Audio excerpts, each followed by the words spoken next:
Boker Tov, today's daf, this daf Pei Zion in Yebmot, as we learned for Fush Line for Yosef Ezriel ben Chaim Michal and Elazar ben Reuma. Yesterday we got down to about 10 lines from the bottom of Pei Zion and Aleph.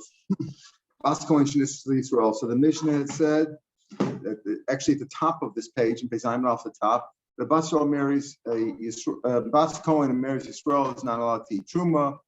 If he dies and there's no children, right? If he dies and there's no children, then she's entitled to go back and eat truma from father's house. If there are children, she shouldn't. Yang goes off, she marries a Levi, then she's prohibited from marrying the truma, from eating the truma still because she's married to a non-Kohen, but she can eat meiser now. And the Mishnah went on to say, fine, she has a child from him, and then he dies, and she marries a she could still eat meiser based on because she has a child from Lake. Let's say she marries now a Kohen.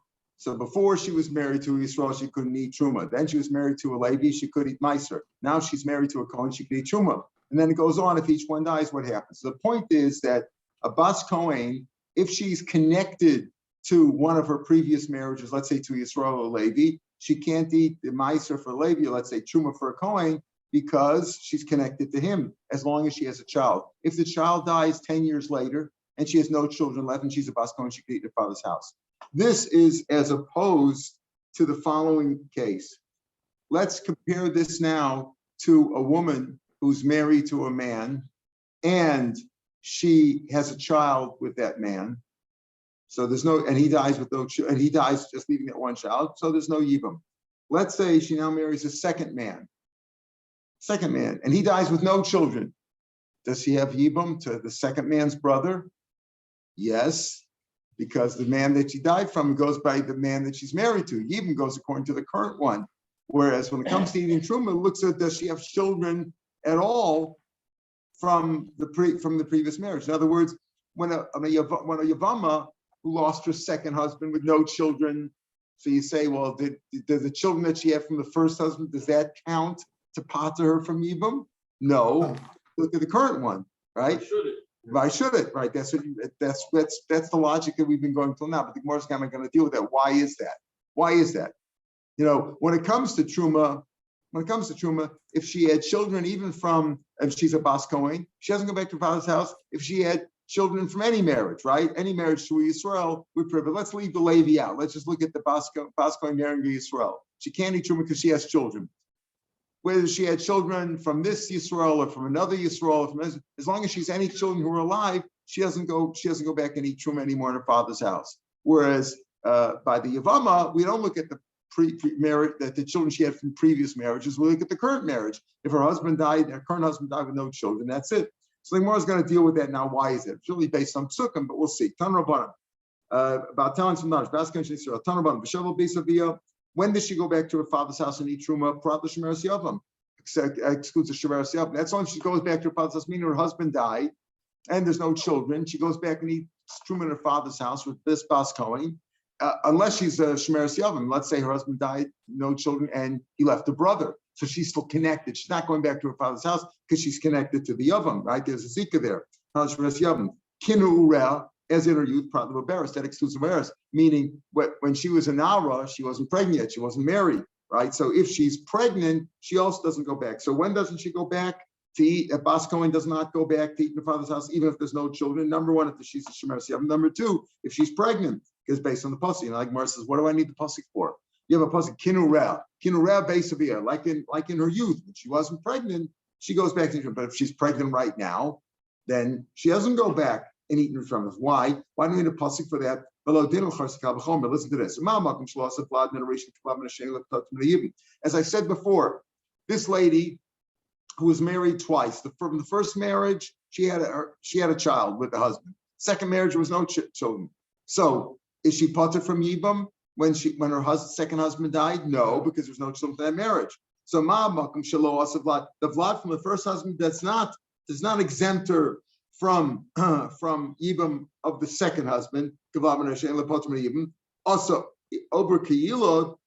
Listen, but an uber, is like Yilud. In other words, in a place of Yibam, let's say she's Muberes. Let's say her husband died with no children and she's pregnant. Does she form Yibam? No, because only if there's no children. Also, the unborn child is if it's a born child. When it comes to a Bas Kohen, who if she had any children, let's say Bas Kohen was married to first Yisrael and she had a child, and now she married to second child, and there are no children there. But the vlad of the first one still keeps her from eating truma. So certainly an unborn child should be like it. This is a kal v'chomer. Malach in the case of Yibam, Uber is like Yilud. Certain in the case of Truma, also the Uber could be Yilud. What do I need a pasuk for? Lo, you can't. So what do I need a pasuk for of what? Bit of kinurea to exclude a muberes. Gemara says no, that's not a good kal v'chomer because I could say the other way. Mali also Uber Yilud. When do I say that it was like Yilud when it comes to Yibam? In Yibam, Shuri also Meisim Kachayim. Listen to this. There's another difference here. When a woman's husband dies and there was no children, right? No children. Let's say though there was a child, so then she's patur from Yibam, right? And there's a child who's patur from Yibam. Let's say afterwards the child dies. She's still patur, right? Exactly. So what do you say? So in the case of Yibam, it's different. You know why? Because a mace is like Chaim. Even if the kid dies, it's like he's still alive. She's patur from Yibam. Why is that? We'll see why. That's the case, like you said. But why is that? But that's the case. Nasa uber kiyilod being truma by truma though. You want to say that an uber, if she's pregnant with him, is like a born child that she doesn't go away at truma. That's not the case by truma. By a bas kohen, husband died, right? Does she go back and eat truma house? Well, if she has a child from the Yisrael husband, no. But let's say the child dies, then she does go back and eat truma, as we talked about in the Mishnah. If the child dies, she goes back. So when it comes to truma, the child dies, yeah, that has an effect. The child who's dead is not like he's alive. When it comes to Yibum, when the child dies subsequent to the husband dying, then it does pater up. Now you say, why is that? We'll see why in a second, but that's the fact. So therefore, you can't learn out truma from Yibum. Therefore, we need the pasuk telling me when does the bas kohen go back and eat truma in her father's house? Problem muberes, excluding in case of muberes, because you can't learn out from Yibum. And you need both mechtav kinureh beisavia.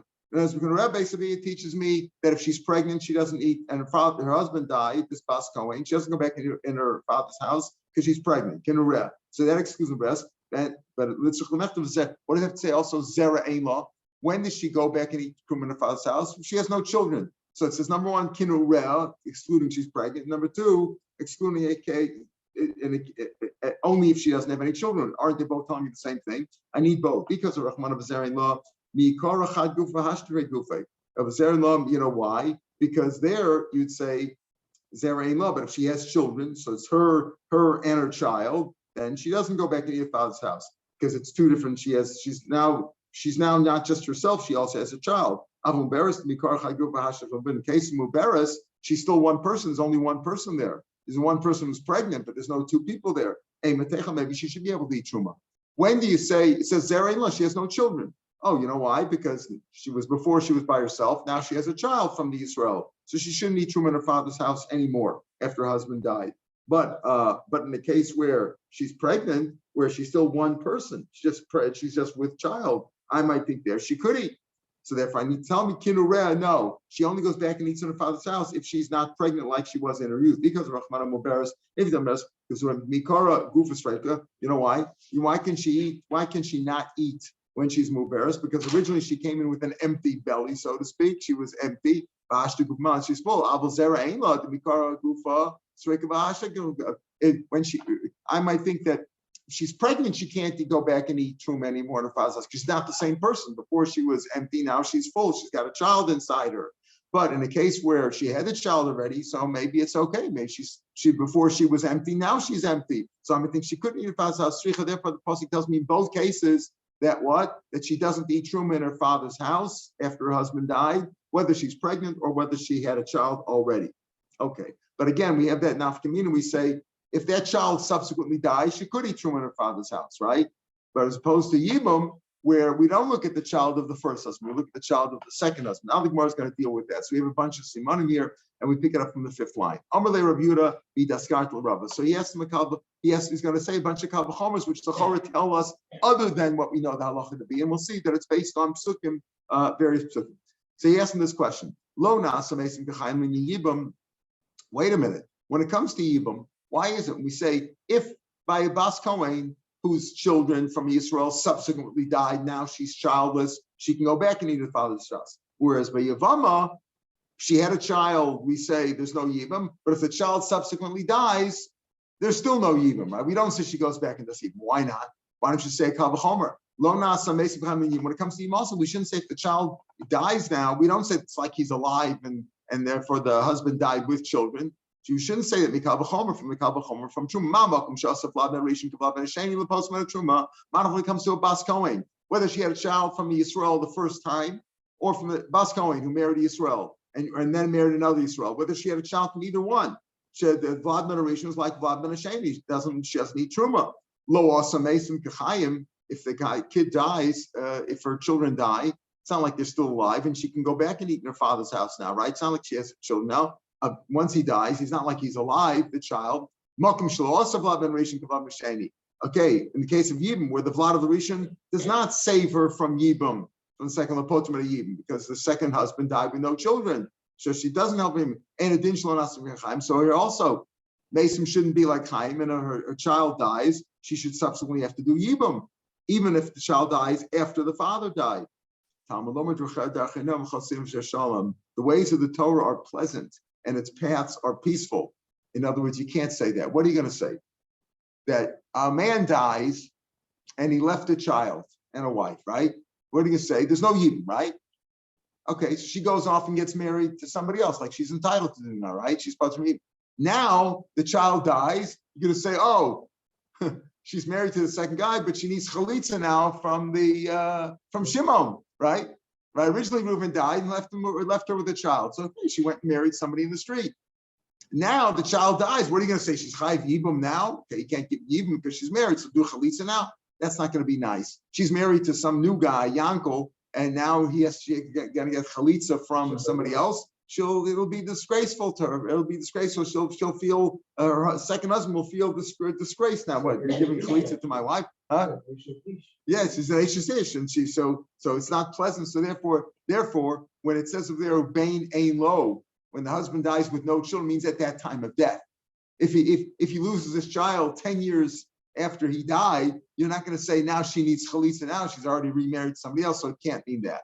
Okay. So why don't we say this? So by truma also, even if the kid dies subsequently, the bas kohen, right, married to Yisrael, married to a second Yisrael, she had a child from there, she doesn't need truma anymore. But if the child dies, she does go back and eat truma. That's what we said. Maybe that shouldn't be the case. Maybe even if he dies, it should be like the kid's still alive and she shouldn't be a truma kal v'chomer. This could be the opposite.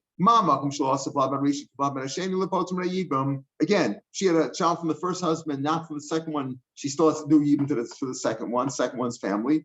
Still, also mesim k'chayim, and if the kid dies, it's like he's still alive, meaning that there's no yibum. But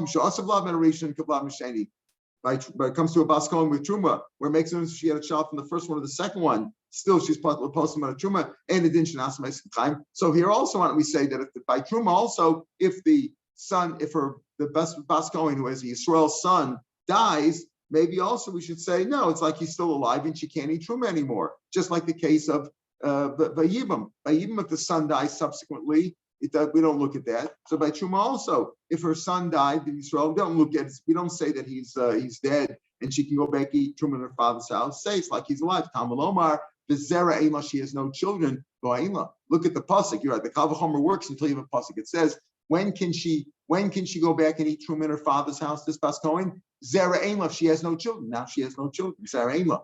Okay. So why don't we say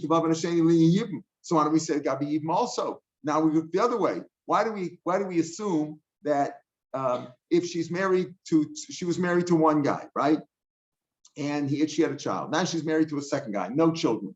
And her husband dies, you do Yibam on the second one's brother, right? The second one's husband. Why? Why don't you say she has a child from the first husband, therefore they're pater from Yibam? But nasav lavan arishin kavlavan asheni linyan yibam mekav chomer ma makom shlosa mesim kachayim linyan truma mesim not like by truma. By truma, if her son dies, she goes back and eats truma again. Asav lavan arishin kavlavan asheni. At the same token, whether she had any children from the first or the second Yisrael husband, she doesn't eat truma. Makom she'asa mesim kachayim linyan yibam. Where if the child dies, it's like he's alive, and she's patrim yibam. And it didn't shenasav lavan arishin kavlavan asheni. So here also, if she was married twice. From the first husband, she had a child. The second husband, she didn't have a child. We should also say that pater served from you because he's a child from the first one. The difference is that the pasuk says he doesn't have any children. Her husband died. He had no children. We don't look at her.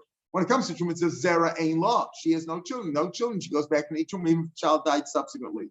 But when it comes to yibam, it goes on the husband. He has no children. She had children. Doesn't mean anything. This one had no children. Bein ain law, vo ain law. So by truma also we should say that if she had a child from the first one, that doesn't passel her from eating truma. If by the second husband who died now she had no children, she should be able to eat truma again. When again, even if the child dies when it comes to yibum, she doesn't go back. She's still part from yibum if the child was alive at the time the husband died. But there we say, we don't say that the blood from the first one is like the blood from the second one, because as we just said, we look at the second husband, Beinei Lo. So Makum Shlo also Mesim Chaim in Truma, or Mesim and Ali Chaim, the son dies, if her Bas Cohen's son dies, we don't say he's like he's alive, and we say she could eat Truma. And additional also of Rishon Kilav Sheni. So certainly the Vlad of Rishon should not count like the Vlad Sheni, only look at the Sheni. If the Sheni has no children, if she has no children to Sheni, she should be able to eat Truma again. Talmud Lomer Ein La. The fact is, when it comes to Truma, it looks as Vizera Ein La. She has no children from the Israel, whether she had children from the first one, the second one, or the third one, Zera Ein La, and she has children. So basically, we come out that it's Psukim teach us these rules, and including the rule of Ubein Ein Lo, which is V'chesh. We assume now, we say when a husband dies and he left a child, there's no Yibum, right? What happens if the child dies the next day, right? No, even why? Maybe it shouldn't be that way. Maybe it should be like this. The answer is, how could you say that? First, you allow her to get married to somebody else in the street. Then she gets married. Then you're going to say she needs chalitza from the first husband's brother. Doesn't make sense. Therefore, that's the law. That ends the 9th paragraph. Now, this Mishnah is brought down over here. We'll see because we also talk about Maser was mentioned in here. But here's an interesting case. A man, and this happened in the show many times. This show about a man went overseas, and they came and they told him, your husband died. Now we'll see, according to the halacha, it could be either way, whether it's 2 Eidim who came or whatever. But the Pashut shot we'll see, this is talking about the Mishnahs here means one person came and told her husband died. Right? She got married to a second guy, number one. She was married to number one. They say somebody told her number one died. And the rabbis over the years were mad to this because biguna and things like that, and there was no way to tell, etc. Today, it's very hard to get lost. But in those days, it was very easy to get lost. And maybe he'll never come home again. They'll never know. So the rabbis were matter. Why? As we'll see, Mishim Miguna, Kilabaraban, the Rabban were Mako. And because of that, they said you can get married even with one aid. Go to Bezdin. Bezdin's matter to even this one aid. Okay. Then the terrible thing happened. The first husband showed up. She was married to the second guy. First husband showed up. She has to leave both of them. Now, she committed adultery. Now you say, but it wasn't her fault. She should have been more careful. She should have checked that out. The rabbi said, if there's only one aid, check it out. But we'll be shumiguna kil barabana. We don't want it to be any guna because they relied on the fact that she's going to check it out. And if she didn't check it out carefully, they punish her. And they say not only does she have to leave the first husband because she's like a sota, but even the second husband too, right? She has to leave both of them. But Sricha get mizem says she needs to get from both. Now, what do you mean she needs to get from both? Technically, she wasn't married to the second guy because if she's married to the first guy and he's alive, the second condition is not chal. The minarabbanan she needs to get because people shouldn't say first guy gave her a get and then she was married to the second guy and she left him with no get. So they gives a mamzer. Sricha get mizem says the aim a good point. We're going to see the aim looks subala payers will test with us. She's not entitled to the ksubik as a knas. She's not entitled to the ksubik, payers, mazonas, velos, all the tonight ksubik she's not entitled to. Lo aseh, velo aseh. Not lo misem. And if she took money from them, tafsir can force her back. And here's your point. Vavlad mamzer misem misem. Kids mamzer. Now, from the first husband, it's definitely a mamzer because she was, from the second husband, it's definitely a mamzer. Because if she was married to the first one and she had a child from the second one, the kid's a mamzer. Like it or not, the kid's a mamzer. Why did you say from the second one? That's only Rabbanan. It's a mamzer Rabbanan, meaning it's true that if the first husband came back and gave her a get, and then she had a child with the second one, then he wouldn't really be a mamzer. But if before the first husband gave her a get, she had a child with the second one, it's a mamzer rabbanan. We'll see that you can't really marry anybody. It's a difficult situation. It's a suffolk mamzer. It's a mamzer rabbanan. Okay, let's say they're kohanim. These two guys, number one and number two, they're not related, but they haven't been kohanim. Nobody's matame to her. Why? Because person is that the reason we're matame to her is because we want them to be close and feel close. Here, we want her to stay away from them, right? We want to stay away from them because of the terrible sin that's been committed here. They're not entitled to a mitzvah. That's really because of Ava. In other words, because of that, that she should find favor in his eyes. He's entitled to anything that she finds. But we don't want them to be close. And he's not entitled to her paycheck. But first, he can't break into Durham either. Again, that's all made because we want them to be close, but so he can break her into Durham. She made a netter, it's going to affect their marriage, but here we want the marriages to be over. She's a Bas Israel. She's possible from marrying a Kohen now, rise. We said before, it's not only a Bas Kohen who commits adultery, and Israel commits adultery or lives with some shots, she's a Zona, can't marry a Kohen. Ubas Levi Mina Meiser. She's a Bas Levi, she's prohibited from eating Maser. Ubas Kohen Mina Truma. Right, so she's possible married Kohen. Bas Levi is possible from eating mice, so that's why the Mishnah's brought down here because we were just talking about that. Bas Kohen Menachuma, because she's a zona. Ve'ein Yorshin Shalzeh Yorshin Ksuba. Neither of her Yorshim from the first marriage or the second marriage get her Ksuba. Now we said before she doesn't have a Ksuba. So what are we talking about here? We'll talk about this. They call the Ksuba spin different. In other words, when a man gets married to a woman, he gives her Ksuba, right? And what does the Ksuba say? That if he divorces her or he dies, she's going to get X and X amount of money. Let's say he dies or divorces her, she gets the money. Let's say she dies. What happens? Let's say she dies first. He yarshins her. Who yarshins her? If there's no husband, then the children could yarshin, but basically, Bal Yorshis Ishto. Okay. So that's the normal case if she had any assets to go to husband. However, to encourage the father-in-law, her father, to give them money when they get married, there's a certain Tanai in the Ksuba called Ksuba's been indifferent, meaning I'm going to give him $1 million to buy a house. However, if she dies, God forbid, before the husband, he doesn't want the husband to get the house and then give it to his children from another wife. So he says that part goes to her children. You always tell that story. Yeah, tell the story right. So that part goes to her children. That's the Ksuba we're talking about over here. The Ksuba's been different. So here that, because of the knas, they don't get it. So he said before, there's no ksuba in the regular ksuba that the husband has to give to his wife. There's no ksuba. But the money that her father brought into the marriage, that also is yashin. Nobody yashins the ksuba. That's the ksuba that we're talking about here. And mesu, and let's say either one of them died, and there's no children. So there's no yibum over here as a knas, even though technically who is she married to? She's married to the first guy, right? But even so, technically, if the first guy dies, maybe his brother should do yibum as a knas. The Tanna Kama holds there's no knas, but they do chalitza. You have to do chalitza because Torah chayav and yibum.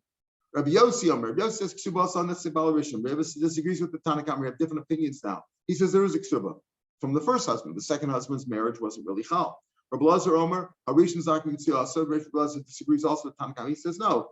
The first husband's still a husband, therefore he's entitled to anything she finds, and might say it down, and her paycheck will be because if technically at first she's really still married to the first guy.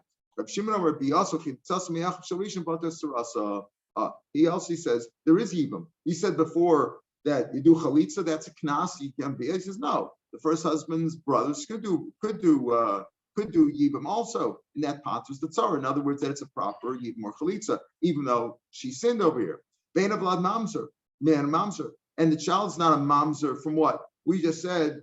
She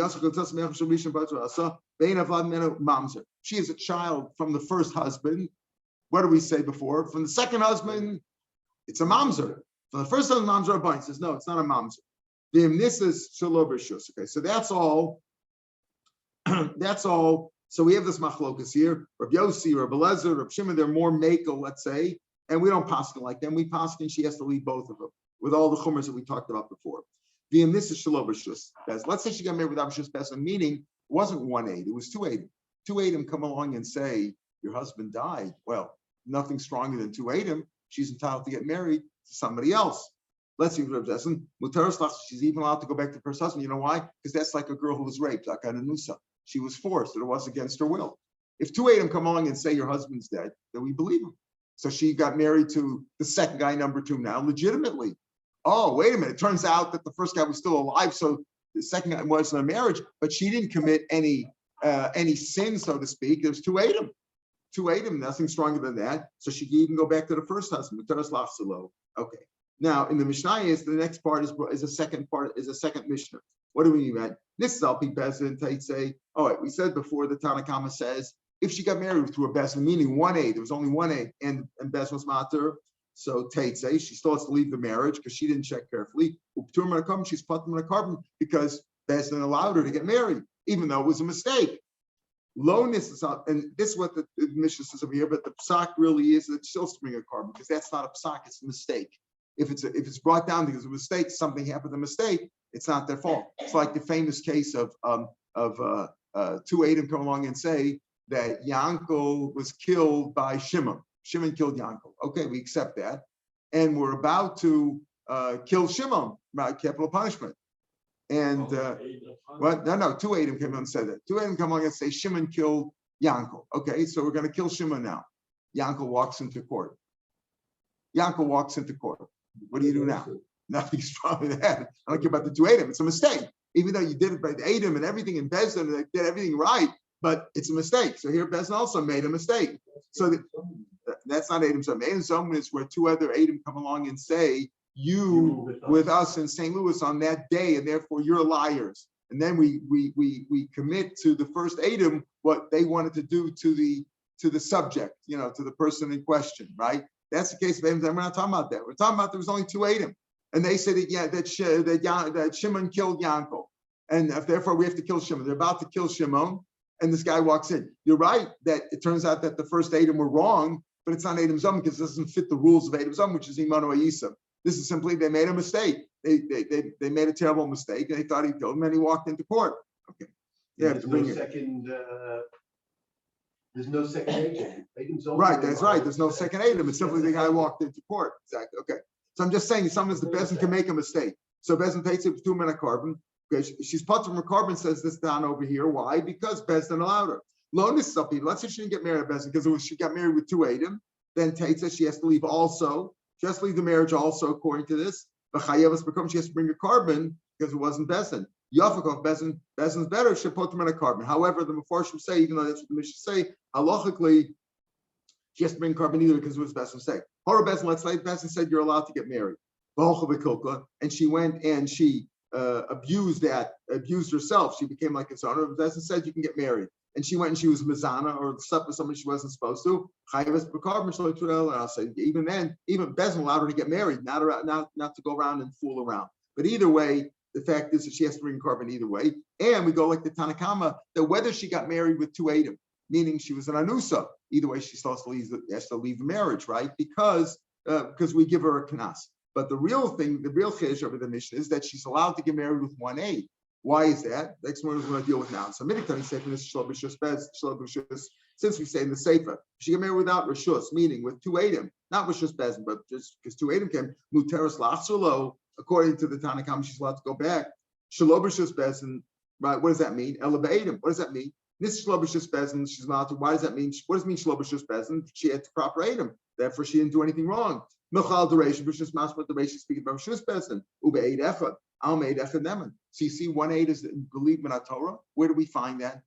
Where do we find that 8 Echad Neman? We know that 8 Echad can force a shvua. Where do you find that's believed? We learn Hilf school. They adopted the custom. They allowed a woman to get remarried, even if it's not kosher-atis, it's a hearsay ABPA, even a woman who's not normally believed as a witness, she's believed here, even from a slave, anybody, if you heard even a guy, we'll see, comes along and says, I know he was killed, you believe them too. Al made echad ne'eman. Where do you get this? Where do you get the idea that 1/8 is believed? That she's allowed to get married based on 1/8, and even if it's not a kosher aid. We learn 8 echad. Omer achal. Let's say 1/8 comes along and tells the guy, you ate chaylev, you're chayav to bring a carbon. Who Omer lo? I said I didn't eat it. Potzer, because he says I didn't do it. Time it Omer lo chalti. Ha ishtik, he was quiet. Maybe the first 8 believed. Al made echad ne'eman.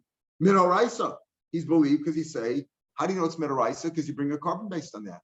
Maybe it's chol nazar. How could you bring a carbon chatas? The carbon eats the carbon chatas. Maybe it's chol nazar. It's also to be eaten. Why do you say you believe? Why do you say he's believed? The Eid Echad says you ate chaylev and he's quiet. He has to bring a carbon, and the carbon's a proper carbon. You eat it. That means that Minatorah, the Eid was believed. Where do you get that from? Nolan. The Tanya. How do we know? Where do we get this from? It learns like the Tanya. So if he gets informed, he found out about his chatas, his sin, then he has to bring a carbon. Okay. Below she do a cherem. So the pashut is he has to find out about it, not that somebody else just tells him that he did it. In other words, because if they told him, he has to know that he did it. I think even if he doesn't contradict the aid, he's also potter. Talmud lomer. Oh, I don't know if he's informed about it in any form of at all. In other words, it's got to be where he's informed and he knows. Now, doesn't mean that if he doesn't, if they informed him and he agreed and he didn't contradict them. I'm going to put Talmud lomer. Let me call him. What's the case? If 2 people come along and say you ate chaylev and he doesn't contradict them, I need a pasuk to tell me that he's chayav a carbon. Of course, he ate it. 2 ate him. Nothing stronger than 2 ate him. They come along and say you ate chaylev. He's chayav to bring a carbon. Why do we need a pasuk to tell me that? El lav chad must be ohoda lav chatasa. The one person told him. And if he doesn't contradict him, he's believed. You see, 1/8 is believed even in a Torah. Because if 1/8 comes along and says you ate chaylev, he brings a carbon and he doesn't contradict them. If he contradicts him, says it's not true. I didn't eat. I haven't eaten any meat for a few years now. I didn't eat it. You're mistaken with somebody else. So he doesn't bring a carbon there. But if the 1/8 says you did and he doesn't contradict, he's believed and he brings a carbon based on that, and it's not chul nazara. So it's mashma you believe in the Torah. So from this case, holav chataso. Can't be speaking about 2 ate him because then it's obvious. Why did you pasuk for that? The chiddush is that's 1/8 comes in and he believed. So that shows you that Eid Echad is not in Torah. It doesn't mean how do you know it's because he's believed mishum the kashasek, which maybe because the person himself, the subject himself, the sinner himself admits that he did it. And he was quiet and then he said, yeah, I did. So maybe that's why he's chayv, not because the Eid is believed, but because he himself. If you yourself know that you ate chaylev by mistake, you have to bring a carbon, and it's known to him. So he knows about it. But if somebody else told him, and maybe he wouldn't be chayav for that. If he contradicts, it's only because the 27th says, let's say 2 people come and say you ate chaylev. Who am I lo achalti inside in potter? Tanakam says he potter from a carbon. Why? We'll see. Rav Meir says you're chayav. If 2 people can kill him, 2 people say you committed murder, they can kill you. Chamura means chamura. They can't be mechayiv from a carbon to say you ate chaylev. So that's what Rav Meir said. So the chachamim retorted to Rav Meir, no. Mine years long he can pot himself from a carbon. Even if 2 ate him say you ate chaylev, he can say I did it on purpose. You did it on purpose. You don't bring a carbon. You chayiv misa b'shemayim. You for a carbon. So therefore, that's what the Sefer says. The Sefer says that even though 2 ate him come along and say you ate chaylev, he says I didn't eat chaylev. You're potter. So Reisha, my time, become Chayv Run. So if the Rabbanan say in the Seifa that the 2 people can't be Mechayiv a carbon, why did they say in the Reisha that 1 person could be Mechayiv a carbon, right? Must be speaking of 1 person. My time, Mechayiv Rabbanan. Elam Shum Mehemen, if he's believed, it's because 1/8 is believed. But Trey Ba'alma, 2 guys in general, even if 2 guys say you did something and you say you didn't do something, they're believed. And still the Rabbanan say in the Seifa that they're potter. So here also the guy, why do you say over here in the Reisha that you chayiv to bring a carbon? It's just because 1/8 did it? Even if 2 ate him say he did it, they can't force him to bring a carbon because he could say I did it b'mezid. So how can 1/8 be mechayiv kataran? The answer is because he admitted to it. Being quiet is like admitted to it, dummy. And therefore, that's the reason why. That's why in the Reisha we say that he has to bring a carbon, not because 1/8 is believed, but simply because he admitted to it. If he admitted to it, that's different, like he himself. El Svaro, it's a Svara. Why do you say that he has to bring carbon? Let's say you have a piece of meat. You're not sure if it's kosher or not. I know that it's regular meat. It's kosher. The Mehemani's believe. So the same thing over here also. Maybe 1/8 is believed. That's a svara. How do we know that 1/8 is believed in a Torah? How do we know 1/8 is believed in a Torah? Now, because we see normally, how do you know piece food is kosher or not kosher? You believe one person. How do you eat in somebody's house? How do you trust anybody? Or you go to one person, how do you know? So it must be that you see it's a svara that one person is believed. Otherwise, you couldn't live.